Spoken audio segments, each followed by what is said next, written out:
8h15, Jornal Gente, hoje também co-apresentado aqui direto da Band Brasília, edifício João Carlos Saad, setor bancário sul, de onde vamos acionar agora um dos nossos entrevistados do programa de hoje, o senador Ângelo Coronel, que é o relator da questão da desoneração da folha de pagamento, veto que será analisado na quinta-feira pelo Congresso Nacional. Eu tenho reparado, viu, senador, aqui em Brasília, que há uma mobilização muito grande, tanto de políticos quanto de empresários. O grande assunto do dia é a sabatina, como a gente disse, do Flávio Dino e do Paulo Gonet. Mas ontem, nas rodas de conversa, a desoneração da folha de pagamento não foge do assunto. Há um grande esforço para a derrubada do veto do presidente Lula a respeito desse assunto e o senador Ângelo Coronel vai trazer para a gente mais elementos desse esforço que temos em direção a essa votação que deve acontecer amanhã. Senador, seja muito bem-vindo. Qual que é a expectativa do senhor? Como é que está esse trabalho? Compartilhe um pouco conosco aqui no Jornal Gente. Bom dia. Bom dia a todos os nossos telespectadores do Jornal Gente, do Grupo Band. Essa dupla sempre faz jornalismo sério aqui em Brasília e no Brasil. A desoneração hoje, praticamente, vamos chamar assim, eu não vou dizer que é a bola da vez do dia de hoje, porque hoje tem a sabatina do Flávio Dino, que também promete ser uma sessão muito, não vou dizer tumultuada, mas muito aguerrida. Mas a partir de manhã cedo, nós vamos focar na derrubada do veto, que será apreciado amanhã no Congresso Nacional, para que a desoneração da folha continue valendo para os 17 setores da economia. Será também uma luta grande, que o governo está apostando em todas as fichas que o veto não será derrubado, mas eu tenho conversado com vários colegas, tanto da Câmara como do Senado, e nós estamos bem otimistas que nós vamos derrubar o veto presidencial. Senador, muito bom dia, bem-vindo aqui ao nosso programa. A informação que nós temos, inclusive confirmada pelos líderes por líderes do governo e do PT, são as manobras do Palácio do Planalto para adiar a votação desse veto de amanhã para a próxima semana. O veto 38, que é exatamente que diz respeito a essa questão da desoneração, ficaria para os últimos dias, talvez com a expectativa de não dar tempo para que venha a ser efetivamente apreciado e votado pelos parlamentares. O senhor acha que essa manobra pode dar certo de alguma maneira? O senhor tem conhecimento disso? Como está o ânimo aí dos senadores que defendem a derrubada do veto? Olha bem, o ânimo está de otimismo. Tanto é que o governo quer adiar, porque ele sabe que amanhã a tendência é o Congresso derrubar o veto.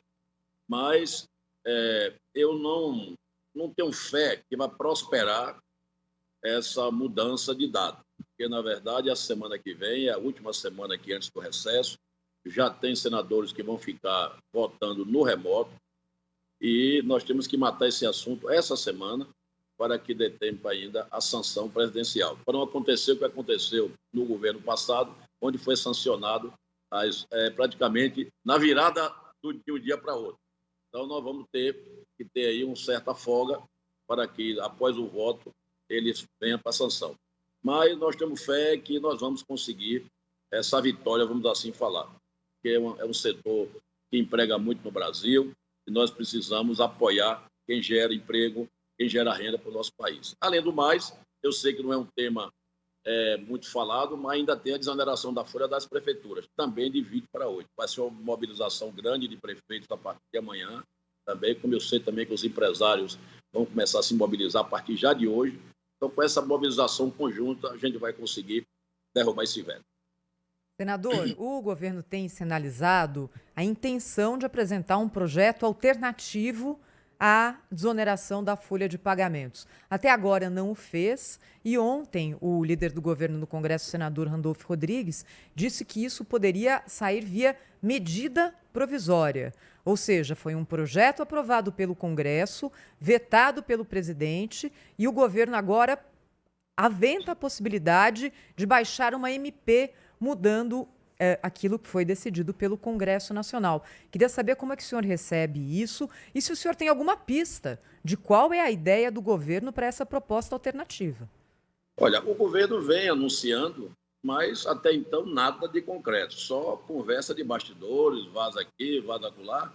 Então, eu não tenho fé que venha essa medida provisória, porque ele sabe que o Congresso está mobilizado para a derrubada do veto, e essa medida provisória, a não ser que seja algo parecido ou igual ao que nós aprovamos. Foi uma votação com a margem muito elevada nas duas casas.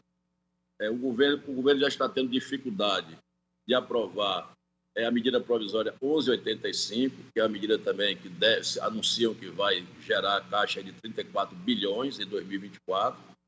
Ontem já foi dificuldade para aprovar a legalização dos jogos, nós aprovamos, eu também fui o relator, mas foi separado do texto, foi destacado os jogos online, e os jogos online saiu do projeto aqui no Senado, ou seja, vai ter que ser restabelecido pela Câmara, caso os deputados achem que é pertinente.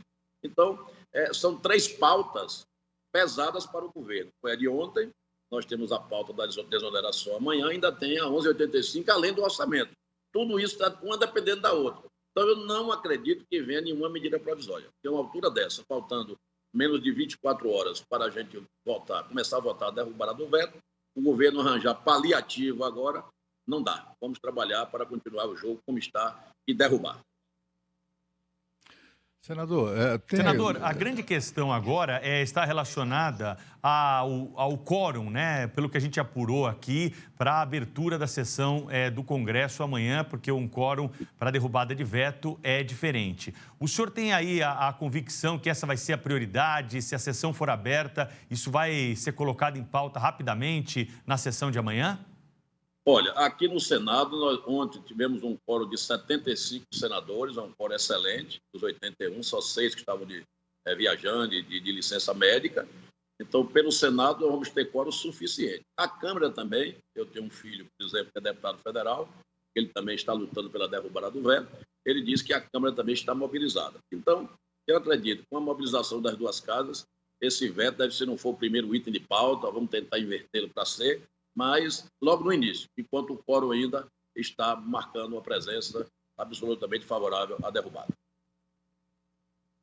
Senador, eu queria que o senhor comentasse rapidamente aqui conosco essa esquizofrenia do governo, né? A gente tem visto nas últimas semanas, sobretudo o ministro da Fazenda, reclamando do Congresso que não vota, que é preciso votar as matérias importantes, os projetos importantes, e agora, nessa reta final, o que a gente vê é o mesmo governo lutando para impedir votações importantes, como, por exemplo, a derrubada do veto e também até a própria lei de diretrizes orçamentárias, o governo querendo empurrar isso com a barriga.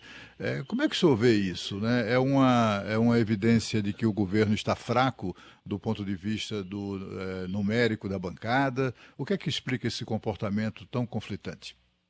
Olha bem, na verdade, vamos falar o que já existe no Brasil. No Brasil, hoje, nós estamos vivendo um parlamentarismo, essa que é a verdade. O Congresso, literalmente, independente.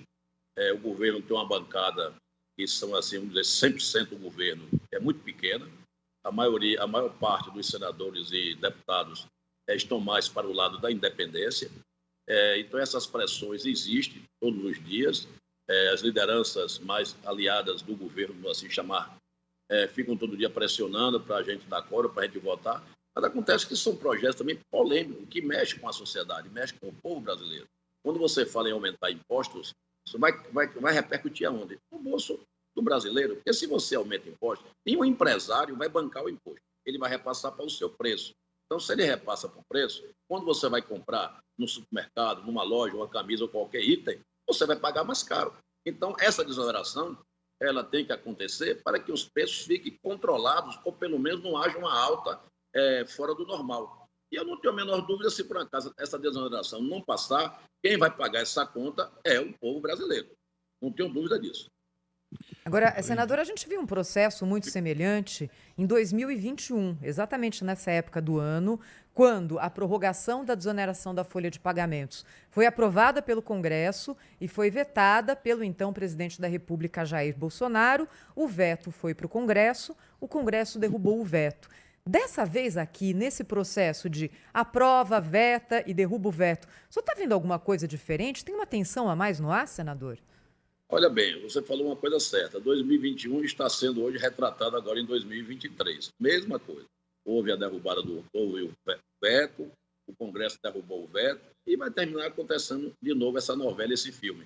Então, eu quero tranquilizar os segmentos que nós estamos empenhados para entregar amanhã a esses segmentos da indústria brasileira, do comércio e também as prefeituras, esse veto derrubado por questão de justiça, por questão de defender aqueles que geram emprego, que aumentam os postos de serviço. E eu não tenho dúvida, se a gente não fizer isso, vai terminar ao longo do tempo, paulatinamente, crescendo a maquinização da economia, ou seja, a robotização da economia, que vai terminar o empresário buscando alternativa para desonerar os seus produtos. Então, nós temos que ter responsabilidade. Eu sei da ideia, da vontade do governo, que é arrecadar, é zerar o déficit, mas também não podemos fazer tudo isso sacrificando vários segmentos da indústria, do comércio, porque, na verdade, essa desoneração deveria ser para todos os segmentos. A verdade é essa. Nós temos que pagar menos impostos para que a gente possa baratear os produtos que vão às prateleiras. Mas, infelizmente, todo governo entra com um discurso, mas quando chega é tudo a mesma coisa, é tudo visando arrecadar, e quem se lasca me desculpa a expressão, quem produz, ou seja, é o capital que gera o emprego, que termina sendo sacrificado. Senador, sem deixar de lembrar, né, que o principal reflexo da manutenção desse veto do presidente Lula é a perda iminente de 600 mil postos de trabalho, né, 600 mil pais e mães de família que estão correndo o risco de perder o emprego já a partir de 1º de janeiro, caso esse veto de Lula seja mantido. Quer dizer, além da questão de proteger o setor produtivo de uma maneira geral, né, que é o único que de fato gera empregos, proteger esse emprego, né, o emprego do cidadão e da cidadã que tanto precisa dele, não é? Interessante é que você vê medidas todo dia por parte do governo para aumentar imposto. Você não vê uma medida para reduzir despesas. Por que também não reduzir as despesas? Não fazer um planejamento para redução? Quer dizer, é sacrificando o setor produtivo que você vai resolver o problema do Brasil? Não vai. Você quer resolver o problema das contas públicas? Vamos começar a enxugar, vamos cortar despesas na veia, na carne. Porque, como está, é complicado. Somente umas decisões unilaterais, ou seja, o governo quer arrecadar, mas para arrecadar tem que sacrificar o outro lado. Então, nós não podemos, o Congresso não vai permitir isso. Eu não tenho a menor dúvida que amanhã daremos uma resposta firme de independência, mostrando ao governo que ele tem que procurar, para melhorar a situação fiscal, reduzir as despesas. Senador, só mudando um pouquinho de assunto, porque hoje é o dia da sabatina, aqui, não é? E aí queria perguntar para o senhor o seguinte: qual que é o clima que o senhor acha que vai haver durante a sabatina do agora ministro da Justiça e provável ministro do Supremo Tribunal Federal, Flávio Dino? Olha, eu até confesso que eu imaginava que fosse mais aguerrida, com mais discussões. Mas o ministro Dino, ele foi inteligente. Ele começou a correr gabinete em gabinete, reunindo partido e partido, todo canto, toda hora. Eu não sei, ele deve ter perdido alguns quilinhos, porque o que andou naquele Congresso, naquele Senado, não foi fácil. Então, eu acho que com isso ele distensionou. E ele pode ter aí, acredito que ele será aprovado.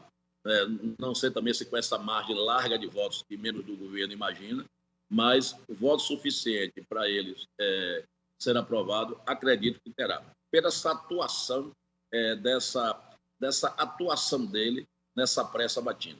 Ele realmente fez um trabalho magnífico, olhando, se tornou leve, entendeu? Não era aquele Flávio Dino da Justiça, dos debates nas comissões da Câmara que já foi. Então, ele conseguiu aí amealhar. Eu, por exemplo, vou dar um exemplo meu. Eu não ia votar no Flávio Dino. Eu tinha anunciado que eu não votaria, que eu não conhecesse pessoalmente, que eu não soubesse quais são os pré-requisitos que ele teria para apresentar. Mas conversei com ele por mais de uma hora, ele teve meu gabinete, e eu fui convencido por ele que ele poderá ser um bom ministro do Supremo Tribunal Federal. O Pedro Campos tem mais uma pergunta antes da gente encerrar a entrevista com o senador, Conta né, pra Pedro? Gente aí. Não, ele disse que não vai... E o que ele contou para o senhor aí, senador? Não vai ser um ministro político. Ele vai simplesmente se despir da parte política e vai focar naquilo que ele já fez no passado quando era juiz. Então, esperamos. Eu tenho a premissa de acreditar na palavra dos homens. Então, vamos esperar que ele vai ser um ministro isento, um ministro neutro, e que não vai usar o Supremo para fazer política partidária. Porque quem quer fazer política partidária não pode ter toga. Então, vamos esperar isso. Senador Ângelo Coronel, que foi o relator do projeto da lei de desoneração da folha de pagamento no Senado, esteve conosco aqui ao vivo agora no Jornal Gente. Muito obrigada, viu, senador? Até a próxima.